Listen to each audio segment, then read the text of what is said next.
Breaking news చూస్తున్నాం. YCP మాజీ మంత్రి సీదిరి అప్పలరాజుకు బిగ్ రిలీఫ్ లభించింది. సోంపేట కోర్టు ఆయనకు బెయిల్ మంజూరు చేసింది. అప్పలరాజు కొడుకు ఆరవ్ వర్మ చేసిన కారు ప్రమాదంలో ఓ వ్యక్తి మరణించగా ఆ కేసులో సాక్ష్యాలను తారుమారు చేసేందుకు ప్రయత్నించారన్న ఆరోపణలు వచ్చాయి. ఈ మేరకు ఆయనపై కేసు నమోదు అయింది. జూలై 22న ఈ కేసులో పోలీసులు సీదిరి అప్పలరాజును అరెస్ట్ చేసి జైలుకు తరలించారు. అప్పటి నుంచి అప్పలరాజు జిల్లా జైల్లో రిమాండ్లో ఉన్నారు. తాజాగా ఆయనకు బెయిల్ మంజూరు చేయడంతో వైసీపీ శ్రేణులు హర్షం వ్యక్తం చేస్తున్నాయి.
బ్రేకింగ్ న్యూస్ చూస్తున్నాం. వైసీపీ మాజీ మంత్రి సీదిరి అప్పలరాజుకు బిగ్ రిలీఫ్ లభించింది.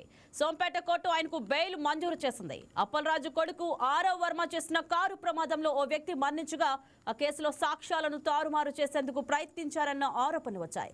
ఈ మేరకు ఆయనపై కేసు నమోదైంది. జూలై 22న ఈ కేసులో పోలీసులు సీదిరి అప్పలరాజును అరెస్ట్ చేసి జైలుకు తరలించారు. అప్పటి నుంచి అప్పలరాజు జిల్లా జైలు రిమాండ్లో ఉన్నారు. తాజాగా ఆయనకు బెయిల్ మంజూరు చేయడంతో వైసీపీ శ్రేణులు హర్షం వ్యక్తం చేస్తున్నాయి. ఇదే అంశం గురించి మరింత సమాచారం మా కరెస్పాండెంట్ నరసింహ లైవ్ ద్వారా అందిస్తారు. Narasimha, good evening. Over to you. Good evening Indraja. ఏదైతే మాజీ మంత్రి సీదిరి అప్పలరాజుకి అయితే ఈ రోజు సోంపేట న్యాయస్థానం బెయిల్ మంజూరు చేసింది. అయితే గత 23 రోజులుగా తన కుమారుడు ఆరో చేసిన బైక్ ప్రమాదంలో ఒక వ్యక్తి మరణించిన కేసులో నిందితులను తారుమారు చేశారు అన్న కోణంలో ఆయన పైన కేసు నమోదు చేయనుంది. అప్పటి నుండి కూడా అతనిపై కేసు అరెస్ట్ చేసి రిమాండ్కు తరలించడం జరిగింది. అయితే రిమాండ్ చేసినప్పటికీ 24 రోజులుగా ఇప్పటి వరకు కూడా ఆయన ఏదైతే జిల్లా కారాగారమైన అంకోల్ జైల్లో ఉన్న పరిస్థితి అయితే ఉంది. అయితే తాజాగా కోర్టు బెయిల్ మంజూరు చేయడంతో ఇటు వైసీపీ శ్రేణుల్లో కాస్త ఆనందాన్ని వ్యక్తం చేస్తున్నప్పటికీ 23 రోజులుగా అతను చేసిన ప్రయత్నంకి ఈ రోజుకి బెయిల్ అవ్వడంతో కాస్త ఇది ఉన్న పరిస్థితి ఉంది. గతంలో 2 సార్లు ఏదైతే సీదిరి అప్పలరాజు తనకు బెయిల్ కావాలి, మంజూరు చేయాలని చెప్పి కోర్టుకు ఇప్పటికే 2 సార్లు కూడా ఏదైతే పిటిషన్ వేయడం జరిగింది. అయితే దాన్ని సోంపేట కోర్టు న్యాయస్థానం విచారణలో ఉన్న దశలో ఎట్టి పరిస్థితుల్లో కూడా బెయిల్ మంజూరు చేయమని చెప్పేసి 2 సార్లు బెయిల్ పిటిషన్ తిరస్కరించడం జరిగింది. ఈ కోణంలో ఈ తాజాగా ఏదైతే సీదిరి అప్పలరాజుకి బెయిల్ రావడంతో వైసీపీ శ్రేణిలో ఆనందాన్ని వ్యక్తం చేస్తున్న పరిస్థితి. అయితే ఇప్పటికీ ఇంకా విచారణ పూర్తి కానుందన విచారణ దశ తదుపరి విచారణకు హాజరవ్వాలి. కండిషనల్ గా ఏదైతే తమ పోలీసులు ఎప్పుడైతే రమ్మంటారో వెంటనే పోలీస్ స్టేషన్ కి హాజరుపడాలి. ఇటువంటి షరతులతో కూడిన బెయిల్ అయితే సోంపేట న్యాయస్థానం అయితే మంజూరు చేయడం జరిగింది. అయితే దీంతో వైసీపీ శ్రేణులు అయితే కాస్త ఆనందాన్ని ఉన్న పరిస్థితి అయితే ఉంది. Indraja. Right, thank you Varma.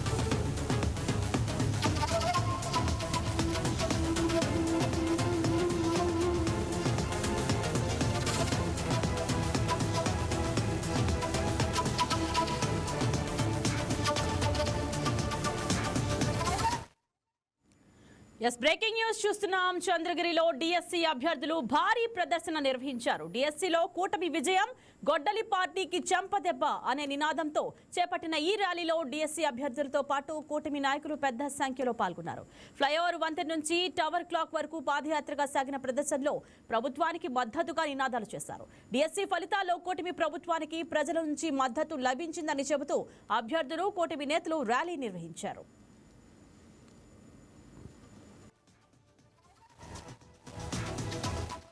ఎంతో కష్టపడి మమ్మల్ని కోచింగ్ పంపించి మా ఫ్యామిలీని సపోర్ట్ చేస్తే మేము ఇక్కడి వరకు వచ్చాము. కానీ ఎలాంటి అవతవకలు జరగలేదు. దయచేసి ఇలాంటి ప్రచారాలు ఆపండి ప్లీజ్. మేము ఎంతో మా మనోభావాలు దెబ్బతింటున్నాయి. మా సర్వీస్లో మేము ఎంతో మంది పిల్లలకి వాళ్ళు తప్పుడు మార్గాలు వెళ్లకుండా తీర్చిదిద్దాల్సిన ఉపాధ్యాయులు, అలాంటి ఉపాధ్యాయులు తప్పుడు మార్గంలో వచ్చారని ప్రచారం చేస్తున్నారు. ఇందులో ఎలాంటి వాస్తవం లేదు. కానీ డిఎస్సి నోటిఫికేషనే రాలేదు. చివర్లో వచ్చింది. అది ఎగ్జామ్ అవ్వకుండానే ఆగిపోయింది. అది అందరికీ తెలుసు. 2024లో కొత్త ప్రభుత్వం వస్తానే మన విద్యాశాఖ మంత్రి గారు ఇచ్చిన మాట ప్రకారం డిఎస్సి నోటిఫికేషన్ పైన మొదటి సంతకం చేసి దాన్ని అత్యంత తొందరగా తక్కువ టైంలో నిర్వహించి మాకు పోస్టింగ్ ఇచ్చాడు. అందుకు విద్యాశాఖ మంత్రి గారి లోకేష్ గారికి చాలా ధన్యవాదాలు. ఈ నోటిఫికేషన్ ఆపాలని చాలా మంది చాలా విధాలుగా ప్రయత్నించారు. నోటిఫికేషన్ ఇచ్చినప్పటి నుంచి 100కు పైగా కేసులు వేసి కోర్టులో దీన్ని ఆపాలని.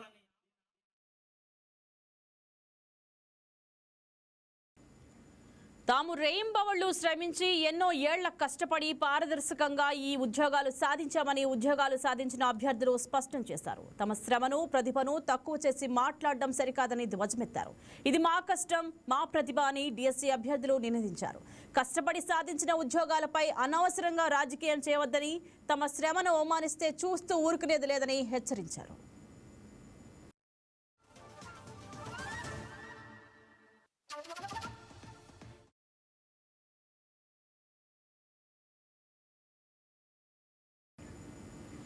ప్రజలకు ఇచ్చిన మాటను నిలబెట్టుకోవడమే బాధ్యతగా భావిస్తున్నానని రాజమహేంద్రవరం సిటీ ఎమ్మెల్యే ఆదిరెడ్డి శ్రీనివాస్ అన్నారు.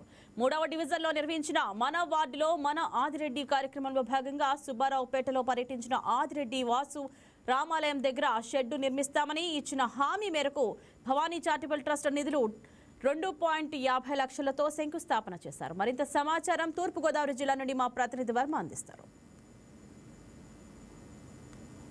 రాజమహేంద్రవరం సిటీకి సంబంధించి ఎమ్మెల్యే ఆదిరెడ్డి శ్రీనివాసు ప్రస్తుతం మన వార్డులో మన ఆదిరెడ్డి అంటూ కార్యక్రమానికి శ్రీకారం చుట్టడం జరిగింది. దానిలో భాగంగానే 3వ డివిజన్లో గతంలో ఎన్నికల సమయంలో హామీ ఇచ్చారు. ఆ హామీ కూడా పూర్తిగా నెరవేర్చిన తర్వాత అక్కడ మరొక కోరిక కూడా ఆ వార్డు ప్రజల కోరిన నేపథ్యంలో రామాలయ నిర్మాణం గతంలో తన సొంత నిధులతో, అలాగే తన తండ్రి ఆదిరెడ్డి అప్పారావు ఎమ్మెల్సీగా ఉన్నప్పుడు కూడా ఆ గుడి నిర్మాణానికి భాగస్వాములైన నేపథ్యంలో ఇప్పుడు తాను ఎమ్మెల్యేగా ఉన్నాను, గతంలో తన భార్య భవానీ కూడా ఎమ్మెల్యేగా ఉన్న నేపథ్యంలో 3 సార్లు కూడా తమ కుటుంబాన్ని ఆదరించిన వారికి ఎప్పుడూ అండగా ఉంటాం.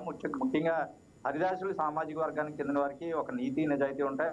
ఆ నీతి నిజాయితీ పాటిస్తున్నందుకే నన్ను అందరూ కూడా ఆశీర్వదిస్తూ ఉన్నారు. దానిలో భాగంగా ప్రజలకు ఇచ్చినటువంటి హామీలు నెరవేర్చడం నా బాధ్యత, నా ప్రజలై నా బలం అంటూ కూడా ప్రస్తుతం ప్రతి వార్డులో కూడా సంచరిస్తూ ఉన్నారు. గతంలో ఇచ్చిన హామీలకు సంబంధించి పనులన్నింటినీ కూడా ప్రారంభోత్సవం చేస్తున్నారు. కొన్ని పనులు అయితే ఇప్పటికే పూర్తయితే వాటిని ప్రారంభోత్సవం చేస్తూ కూడా ప్రస్తుతం ప్రజలతో మమేకమైతూ 3వ డివిజన్ లో ప్రస్తుతం ఆదిరెడ్డి శ్రీనివాసు తన పర్యటన కొనసాగిస్తున్నారు. ఒకవైపు 2 సంవత్సరాల కూటమి ప్రభుత్వ పాలనపై సంక్షేమం, అభివృద్ధి పూర్తిగా కూడా ఏ విధంగా అందుతున్నాయి, అందరికీ అందేయా లేదా అంటూ కూడా చెక్ చేస్తూ, ఒకవేళ ఎవరికైనా లోటుపాట్లు ఉంటే వాటిని అధికారులతో వెంటనే మాట్లాడి స్పాట్ లోనే పరిష్కారం చేస్తూ కూడా ప్రజల ఆశీర్వాదం పొందుతూ ప్రస్తుతం వార్డుల పర్యటనలో భాగంగా మన ఆదిరెడ్డి మన వార్డులో అంటూ కార్యక్రమం చేపట్టారు. అది గడిచిన 15 రోజుల నుంచి విజయవంతంగా నడుస్తోంది. దానిలో భాగంగా సుబ్బారావుపేటలోని గతంలో అలా నిర్మాణం చేసినప్పటికీ మొన్న ప్రతి వార్డులోనే ఒక కార్యకర్త ఇంట్లో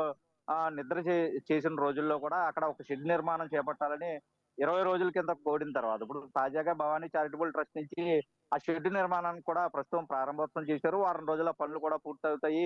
ముఖ్యంగా తమ కుటుంబానికి అఖండ మెజారిటీకి ఇచ్చినటువంటి 3వ వార్డు డివిజన్ ప్రజలందరూ కూడా ఏవైతే మాట మీద నిలబడ్డారో ఆ మాటలు వాళ్ళకి ఇచ్చినటువంటి హామీలను కూడా తిరిగి చేసినప్పుడే వాళ్ళకి మనకి దీవెనలు ఉంటాయి. ఖచ్చితంగా ఆ దిశలో నేను ఎప్పుడూ ముందుంటాను. నా ప్రజలే నాకు బలం అంటూ కూడా ఆయన చెప్తూ ముందుకు సాగుతున్న పరిస్థితి అయితే ఉంది. అయితే చాలా మంది మభ్య పెట్టడానికి, ప్రలోభ పెట్టడానికి చాలా మంది ప్రయత్నం చేస్తారు. ఇప్పుడు సీసీ రోడ్ల నిర్మాణం చేపడితే ఈ ప్రాంతంలో త్వరలో ఫ్లైఓవర్ వస్తుందని వాళ్ళు ఆశ పెడతారు. కాకపోతే ఫ్లైఓవర్ నిర్మాణం చేపట్టి అభివృద్ధి చెందాలంటే చాలా సమయం పడుతుంది. అప్పటి వరకు అటువంటి ప్రలోభాలకి మభ్య పెడితే ఎవరైనా సరే మీరు లొంగిపోవద్దు. పూర్తిగా కూడా నేను ఎప్పుడు ఎవరిని తన జెండా మోయమనలేదని, తనతో తిరగమని కూడా అడగలేదు. అయినా ప్రజలు అఖండ మెజారిటీ ఇచ్చారంటే తాను ఏదైతే ప్రజలకి చేస్తానన్న పనులన్నీ చేశాను కాబట్టే ఈ రీతిలో నన్ను ఆదరించారు. ఎప్పుడు మిమ్మల్ని గుర్తుపెట్టుకుంటానంటూ కూడా ఆదిరెడ్డి శ్రీనివాసు తన విజయ ప్రస్థానాన్ని మరొకసారి వాళ్ళు గుర్తు చేసుకుంటూ కూడా ప్రజలతో మమేకమైతే కార్యక్రమం చేసుకున్నారు. ఇది నిర్విరామంగా మరొక నెల రోజుల పాటు కూడా కొనసాగుతున్న నేపథ్యంలో తాజాగా గతంలో ఏదైతే వార్డులు తిరుగుతూ ఎన్నికల ప్రచారం చేశారో అప్పుడు ఇచ్చినటువంటి హామీలను ఒక్కొక్కటిగా నెరవేరుస్తూ ఒకవేళ చేయవలసిన బాకీ ఉంటే గనక వాటిని ప్రారంభోత్సవాలు నిర్మాణ పనులు చేస్తూ కూడా తాజాగా విజయవంతంగా ఈ కూటమి ప్రభుత్వ పాలనపై మరియు కరపత్రాలు పంపిణీ చేస్తూ కూడా ప్రస్తుతం సుడిగాలి పర్యటన వార్డులు అయితే రాజమండ్రి సిటీ ఎమ్మెల్యే ఆదిరెడ్డి శ్రీనివాస్ చేస్తున్న పరిస్థితి అయితే ఉంది అందరూ. ఎస్ సార్, థ్యాంక్ యూ అమ్మా.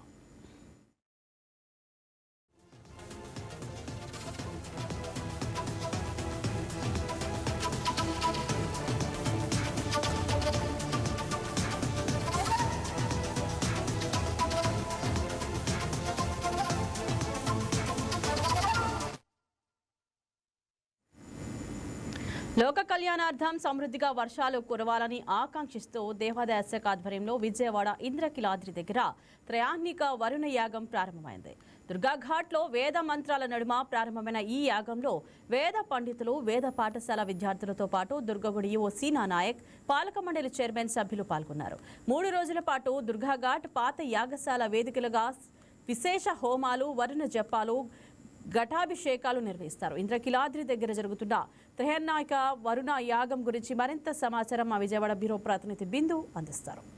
విజయవాడ ఇంద్రకీలాద్రి అమ్మవారి దేవస్థానంలో వరుణ యాగాలు మొదలుపెట్టారు. పాడి పంటలతో రైతన్నలు పాడి పంటలతోనే కాకుండా ముఖ్యంగా వర్షాలు కురిసి ఆ పాడి పంటలు సుఖంగా ఉండాలని చెప్పి ఈ వరుణ యాగాలు అయితే మొదలుపెట్టారు. 3 రోజుల పాటు అత్యంత వేద పండితుల మధ్యలో అయితే ఈ వరుణ యాగాలు జరగబోతున్నాయి. ప్రస్తుతం మనం ఇప్పుడు ఈ రోజు అయితే మొదలైంది. ప్రస్తుతం ఇక్కడ చూసుకున్నట్లయితే కృష్ణా నదిలో అయితే ఈ వరుణ యాగాల్ని మొదలుపెట్టారు. కృష్ణా నదిలో వేద పండితులు వేద పారాయణం చెప్తూ వరుణుడు అంటే వర్షం కురవాలని కూడా, ఇంతవరకు వర్షం కురిస్తే అసలు సుభిక్షంగా ఉంటుంది అంటే 2 తెలుగు రాష్ట్రాల్లో కూడా వర్షం కరువైందనే చెప్పుకోవచ్చు. ఆ వర్షానికి సంబంధించి ఈ వరుణ యాగాలు చేయాలని కూడా ఉన్నతాధికారుల నుండి ఆదేశం వచ్చిన తర్వాత వరుణ యాగాల్ని మొదలు పెట్టారు. అసలు వరుణ యాగాల్ని ఎందుకు మొదలు పెట్టారు, వరుణ యాగాలు ఎందుకు చేస్తారని చెప్పి మనతో పాటు గురువుగారు ఉన్నారు, అడుగుదాం. గురువుగారు, అసలు వరుణ యాగం అంటే ఏంటి, ఎందుకు చేస్తారు? శ్రీమాతే నమః. ఈ సంవత్సరం ఎక్కువగా అనావృష్టి ఎక్కువ చోట్ల ప్రాంతంలో ఉన్నందువలన సరిగా మనకి నదీ ప్రవాహం లేని కారణంగా సస్యశ్యామలంగా ఉండడానికి నీరు అనేటువంటి ప్రధానమైనటువంటిది. అలాగే మనకి తాగడానికి కూడాను ప్రాణాధారమైనటువంటిది నీరు. అవన్నీ కూడాను వర్షం ద్వారానే సిద్ధిస్తాయి. అది ఈ సంవత్సరం బాగా వర్షపాతం తక్కువగా ఉన్నందువలన వీటన్నిటికీ కూడాను లోపం వచ్చినందు కారణంగా సువృష్టి అంటే మంచి వర్షాలు పడే నిమిత్తంగా మళ్ళీ అవి కూడాను అతివృష్టిగా ఉన్నా నష్టపోతాము. కాబట్టి అలా కాకుండా సువృష్టి సమంగా మంచి వర్షం పడేటట్లుగా ఈ యాగాన్ని ఉద్దేశించి యాగాన్ని చేయడం జరుగుతోంది. రాష్ట్రంలో చాలా దేవాలయాల్లో చేస్తున్నారు. ఇప్పుడు ఈ 3 రోజుల్లో మన దేవాలయంలో చేస్తున్నాము. దీని గురించి కమిషనర్ ఆఫీస్ నుంచి మనకి ప్రభుత్వం నుంచి కూడాను ప్రత్యేకంగా ఆదేశాలు అందిన పిమ్మట ఈ కార్యక్రమాన్ని మేము రచించి చేస్తున్నాము. ఇందులో ఇంద్రుడు, వరుణుడు, ఋష్యశృంగుడు అనేటువంటి వాళ్ళని ముగ్గురిని ఆవాహన చేసి వాళ్ళని అర్చించడం, తర్వాత జపం, అవే మంత్రాలు జపం, వాటినే హోమం చేయటం. తద్వారా ఇవన్నీ పూర్తి చేసిన తర్వాత చివరి రోజున 1000 కుండలతో ఘటం అంటే కుండం 1000 కుండలతో ఈశ్వరుడికి అభిషేకంతో ఈ కార్యక్రమాన్ని పూర్తి చేస్తాము. తద్వారా వాళ్ళ యొక్క అనుగ్రహం వలన ఈ సంవత్సరం ఇటు పైన మంచి వర్షాలు అవి కురిసి మనందరికీ కూడాను ఆరోగ్య ఐశ్వర్యాలు కలిగేటట్లుగా సస్యశ్యామలంగా ఉండేటట్లుగా వాళ్ళందరినీ ప్రార్థించడం జరుగుతుంది. గురుగారు, అయితే పండితులు కృష్ణానదిలో కూర్చొని వేద మంత్రాలు చదువుతున్నారు, దీని యొక్క ప్రాధాన్యం ఏమిటి? అంటే ఈ యొక్క జపం అన్నీ కూడాను నాభి అంటే బొడ్డు మునిగేంత వరకు అంటే సుమారుగా ఒక సగం మనిషి మునిగే స్థాయిలో ఉండి చేయమని చెప్పి శాస్త్రంలో చెప్పింది. దానికి అనుగుణంగా ఈ యొక్క జపాలవి ఇక్కడ చేస్తున్నాం. అంటే ఈ వర్ణయాగంతో ఖచ్చితంగా ఈ ఎలినో ప్రభావం ఏదైతే పాడి పంటల మీద ఇప్పుడు ప్రస్తుతం చూపిస్తుందో కొంత మేరకు తగ్గే అవకాశం ఉందంట. ఈ యొక్క ఆవాహన, ఈ యొక్క హోమ, ఈ అర్చనాదుల వలన వాళ్ళందరూ ఆ దేవతల అనుగ్రహం వలన సువృష్టి జరిగేటువంటి అవకాశం ఉంది కాబట్టి దానికోసం ఈ ప్రయత్నం చేస్తున్నాం. సో చూసారు కదా, ఎలినినో ప్రభావంతో చాలా వరకు పాడి పంటలు ఈ సంవత్సరం చాలా వరకు కష్టకాలం చూస్తుందనే చెప్పుకోవచ్చు. ఎందుకంటే పూర్తిగా వర్షాలు పడలేని నేపథ్యం కనిపిస్తుంది. ఆ వర్షాలకి వరుణుడు కరుణించి వర్షం కురిపించాలని వర్ణయాగాలు చాలా దేవస్థానంలో చేస్తూ ఉన్నారు. అయితే విజయవాడ ఇంద్రకీలాద్రి అమ్మవారి దేవస్థానంలో కూడా అత్యధిక శోభతో అయితే ఈ వర్ణయాగాలు చేపట్టారు. కృష్ణానదిలో నాభి దాకా మునిగి అంటే బొడ్డు దాకా వాటర్ వచ్చేటట్టు నాభి దాకా మునిగి ఈ యాగం చేయాలని కూడా శాస్త్రం చెప్తుంది అంటున్నారు. ఆ శాస్త్రం ప్రకారం ఈ యాగాల్ని మొదలుపెట్టారు. ఈ యాగం ఈ రోజు నుండి 3 రోజుల వరకు శుక్రవారం వరకు ఈ యాగాలు అయితే చేస్తూ ఉంటారు. ఈ యాగాలకి తప్పకుండా వరుణుడు కరుణించి వర్షం కురిపించి ఖచ్చితంగా పాడి పంటలు 2 తెలుగు రాష్ట్రాల్లో సుభిక్షంగా ఉండాలని కూడా చెప్తున్నారు. ఇది ఇక్కడ పరిస్థితి. వీడియో జర్నలిస్ట్ మౌలితో బిందు, వైకే న్యూస్, విజయవాడ. ఇక విశాఖ నగరంలో 80వ స్వాతంత్ర దినోత్సవ వేడుకలు ఘనంగా ప్రారంభమయ్యాయి. స్వాతంత్ర దినోత్సవాన్ని పురస్కరించుకొని బీచ్ రోడ్లో హర్ ఘర్ తిరంగా భారీ ర్యాలీ ఉత్సాహపూరితంగా నిర్వహించారు. కాళీమాత ఆలయం వద్ద ప్రారంభమైన ఈ ర్యాలీని జిల్లా రెవెన్యూ అధికారి ఎం విశ్వేశ్వర నాయుడు జెండా ఊపి ప్రారంభించారు. అనంతరం ఆయన స్వయంగా ర్యాలీలో పాల్గొని విద్యార్థులు, యువతలో దేశభక్తి స్ఫూర్తిని నింపారు.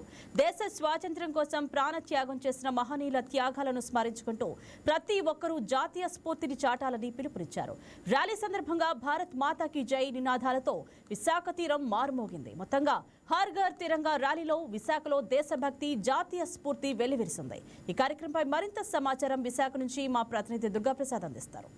80వ స్వాతంత్ర దినోత్సవాన్ని పురస్కరించుకొని దేశ ప్రధాని నరేంద్ర మోదీ పిలుపు మేరకు అయితే విశాఖలో అయితే ఈరోజు ఆర్కే బీచ్ కాళీమాత టెంపుల్ నుంచి వైఎంసీఏ వరకు అయితే దాదాపు 80 అడుగుల జాతీయ జెండాతో అయితే హర్ ఘర్ తిరంగా కార్యక్రమంలో భాగంగా భారీ ర్యాలీ నిర్వహించారు. ఈ కార్యక్రమాన్ని టూరిజం శాఖ ఆధ్వర్యంలో నిర్వహించడం జరిగింది. ఈ నేపథ్యంలో భారీగా విద్యార్థులు, ప్రజా సంఘాలు, ప్రజలు, అదేవిధంగా నిత్యం బీచ్ లో సందర్శించే లేదా వాకింగ్ చేసే వాకర్స్, రన్నర్స్, ఇట్లా స్పోర్ట్స్ టీం కూడా చాలా మంది అధికంగా ఈ హర్ ఘర్ తిరంగా కార్యక్రమంలో పాల్గొన్నారు. ఏదైతే స్వాతంత్రం తీసుకొచ్చేందుకు ఏ విధంగా పోరాట పటిమలు గణించారు, స్వాతంత్రం సంబంధించి మన దేశానికి స్వాతంత్రం రావడానికి ఎవరైతే శ్రమించారో స్వాతంత్ర సమర యోధులకు సంబంధించి వారి యొక్క స్ఫూర్తిని చిహ్నంగా అయితే ఈ హర్ ఘర్ తిరంగా అయితే నిర్వహిస్తా ఉన్నారు. దేశ ప్రధాని నరేంద్ర మోదీ అయితే దీనికి సంబంధించి ప్రతి ఇంట, ప్రతి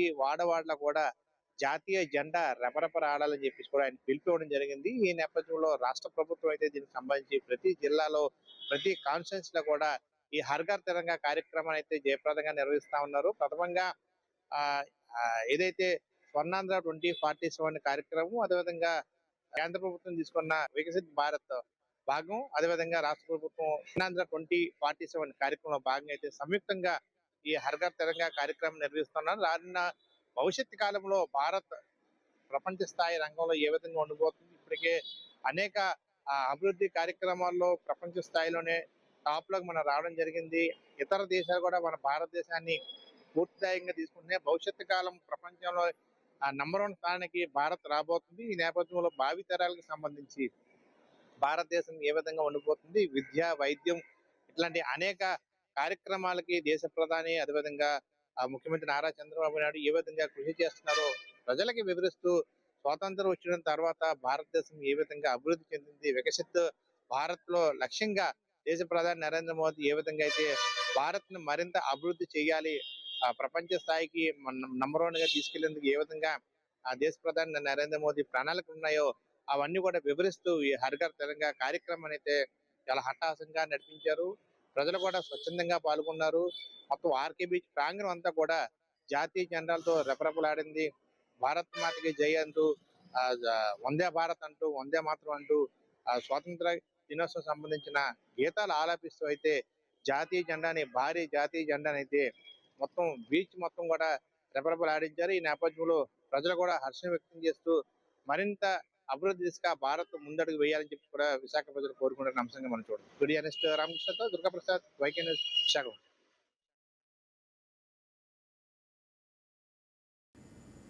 దేశభక్తి జాతీయ స్ఫూర్తిని చాటుతూ తిరుపతి నగరంలో హర్ ఘర్ తిరంగా ర్యాలీ ఘనంగా జరిగింది. స్వాతంత్ర దినోత్సవాన్ని పురస్కరించుకొని నిర్వహించిన ఈ భారీ ర్యాలీకి నగర ప్రజలు పెద్ద సంఖ్యలో తరలివచ్చారు.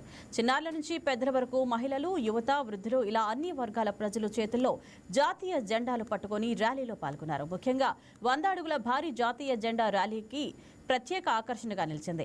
దేశభక్తి గీతాలు, జాతీయ నినాదాలతో తిరుపతి నగరం మారుమోగింది. ప్రతి ఇంటా జాతీయ జెండా ఎగరవేయడంతో పాటు ప్రతి భారతీయుల్లో దేశం పట్ల గౌరవం, ఐక్యత, జాతీయ స్ఫూర్తిని మరింత పెంపొందించాలనే సందేశంతో ఈ కార్యక్రమాన్ని నిర్వహించారు. స్వాతంత్ర్యం కోసం ఎందరో మహనీయులు చేసిన త్యాగాలను స్మరించుకుంటూ సాగిన ఈ తిరంగా ర్యాలీ తిరుపతిలో దేశభక్తి భావాన్ని చాటి చెప్పింది.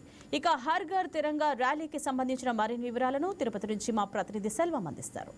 ఎందరో మహనీయుల త్యాగాలు, మరెందరో వీరుల పోరాటం, సుదీర్ఘ పోరాటం, బ్రిటిషు వాళ్ళని కూడా ఎదుర్కొంటూ ధీటుగా కూడా పోరాడిన నేపథ్యంలో 1947 ఆగస్టు 15 కూడా మనకు స్వాతంత్ర్యం వచ్చింది. ఆ అమరవీరుల త్యాగాలను కూడా స్మరించుకుంటూ నేటికి 80వ స్వాతంత్ర దినోత్సవ వేడుకలను కూడా ఘనంగా జరుపుకుంటున్నారు. ఈ నేపథ్యంలో తిరుపతిలో ఏదైతే కూడా కపిల్ తీర్థం ప్రాంతంలో కూడా సుమారు 100 అడుగుల త్రివర్ణ పతాకాన్ని కూడా ఇటు ఊరేగింపుగా తీసుకెళ్తూ కూడా ఈ స్వాతంత్ర దినోత్సవ వేడుకలను ఘనంగా కూడా నిర్వహిస్తున్నారు. అయితే ఈ వేడుకలు ఎలా నిర్వహిస్తున్నారని చెప్పి కూడా వాళ్ళ మాటల్లోనే మనం తెలుసుకునే ప్రయత్నం చేద్దాం. చెప్పండి సార్. భారత్ మాతాకి జై. యావత్ ఆగస్ట్ 15 మనందరికీ తెలుసు భారతదేశ 80వ స్వతంత్ర దినోత్సవ వేడుకల్లో భాగంగా కేంద్ర ప్రభుత్వం దేశ ప్రధాని నరేంద్ర మోడీ గారి పిలుపు మేరకు ఈరోజు దేశవ్యాప్తంగా అన్ని వాడలలో హర్ ఘర్ తిరంగా కార్యక్రమాన్ని తీసుకురావడం జరిగింది. ప్రతి దేశంలో ఉన్న ప్రతి ఇంటి పైన జాతీయ పతాకాన్ని ఎగరేసి దేశభక్తితో పాటు, దేశ త్యాగంతో పాటు దేశ ఐక్యత చాటి చెప్పే విధంగా ఈ కార్యక్రమాన్ని చేపట్టడం జరిగింది. ఇందులో ఇది ఏదో ఒక పార్టీలకు సంబంధించినదైతే కాదు, ఇది యావత్ దేశం యొక్క అభివృద్ధి, దేశభక్తికి, దేశ యొక్క పురోగతికి ఇది ఒక చిహ్నంగా తీసుకురావడానికి ఈ కార్యక్రమాన్ని ప్రవేశపెట్టడం జరిగింది. అందులో ఈరోజు తిరుపతి పట్టణంలో అన్ని నార్త్ అండ్ ఈస్ట్ సెంట్రల్ మండలంలో ఇక్కడి నుంచి మన అన్నారావు సర్కిల్ నుంచి, నంది సర్కిల్ నుంచి అన్నారావు సర్కిల్, అలాగే గంటసార సర్కిల్ వరకు వెళ్ళి అక్కడ చిన్న పిల్లలు కూడా ఈ కార్యక్రమంలో పాల్గొంటున్నారు. అన్ని రకాల విద్యా సంస్థలు, డిఫెన్స్ సర్వీసెస్లు, ఎన్జిఓస్లు, ఎస్వి యూనివర్సిటీ ప్రొఫెసర్లు, అలాగే డాక్టర్లు అందరూ కూడా ఈ కార్యక్రమంలో పాల్గొంటున్నారు. దీని సందర్భంగా మిగిలిన ఎవరైతే ఈ కార్యక్రమంలో పాల్గొన్నారో వాళ్ళ ఇంటి మీద వ్యక్తిగతంగా ఒక జెండాను నాటి దేశభక్తికి చిహ్నంగా, దేశ త్యాగానికి ఐక్యతకు చిహ్నంగా చేయాలని కూడా ఈ సందర్భంగా తెలియజేసుకుంటున్నా. ఆహారం నుండి అభివృద్ధి వరకు, సాంకేతిక నుండి అంతరిక్షం వైపు కూడా అడుగులేస్తుంది. ఎలా చూడొచ్చు? ఈ రోజు భారతదేశం అంటే ఏదో ఒక దేశం కాదు. 2014 ముందు ఇది చిత్రపటంలో ఎక్కడుందో కూడా పక్క దేశస్తులు, మన దేశస్తులు కూడా చెప్పలేని పరిస్థితి. ఈ రోజు 120 దేశాలు భారతదేశాన్ని, అదిగో భారతదేశం, అదిగో ప్రధాని, భారతీయులు అంటేనే ఒక గౌరవాన్ని తీసుకొచ్చిన ప్రధానమంత్రి నరేంద్ర మోడీ గారికి గౌరవం దక్కుతుంది. ఆయన తీసుకున్న సబ్కా సాత్, సబ్కా వికాస్, సబ్కా విశ్వాస్ కూడా కొనుక్కున్న ప్రధానమంత్రి, 12 సంవత్సరాలు దాటిన ఏకైక ప్రధాని, ఎర్రకోట మీద భారత జాతీయ పథకాన్ని ఎరికేసినటువంటి మొట్టమొదటి ప్రధాని కూడా నరేంద్ర మోడీ గారని ఈ సందర్భంగా తెలియజేస్తున్నా. మీరు చెప్పండి సార్. 80వ స్వాతంత్ర దినం సంబంధించి కూడా ఎంతో ఒడిదుడుకులుగా ఎదుర్కొని కూడా ఈరోజు దేశం అంటే ప్రపంచ దేశాల్లోనే కూడా అతిపెద్ద ప్రజాస్వామ్య దేశంగా నిలిచింది మన ఏదైతే కూడా భారతదేశం. ఎలా చూడొచ్చు? గతంలో చూసాం మనము 1947 ఆగస్టు 15 స్వాతంత్ర దినోత్సవం నాడు దేశంలో ఏ విధంగా స్వర్ణోత్సవాలు జరుపుకున్నారో ఈరోజు 2014 తర్వాత నరేంద్ర మోడీ గారి నాయకత్వంలో 12 సంవత్సరాలుగా దేశభక్తితో ప్రజలందరూ యొక్క ఉత్సవాలను జరుపుకుంటున్నారు. 80వ స్వతంత్ర దినోత్సవ శుభాకాంక్షలు అందరికీ. ఇదే దేశభక్తితో దేశాన్ని సుసంపన్నమైనటువంటి ప్రపంచంలోనే నెంబర్ 1 దేశంగా తయారు చేయాలని, దానికి భారత ప్రజలందరూ కూడా అభివృద్ధిలో సహకరిస్తారు ఈ సందర్భంగా తెలియజేస్తున్నారు.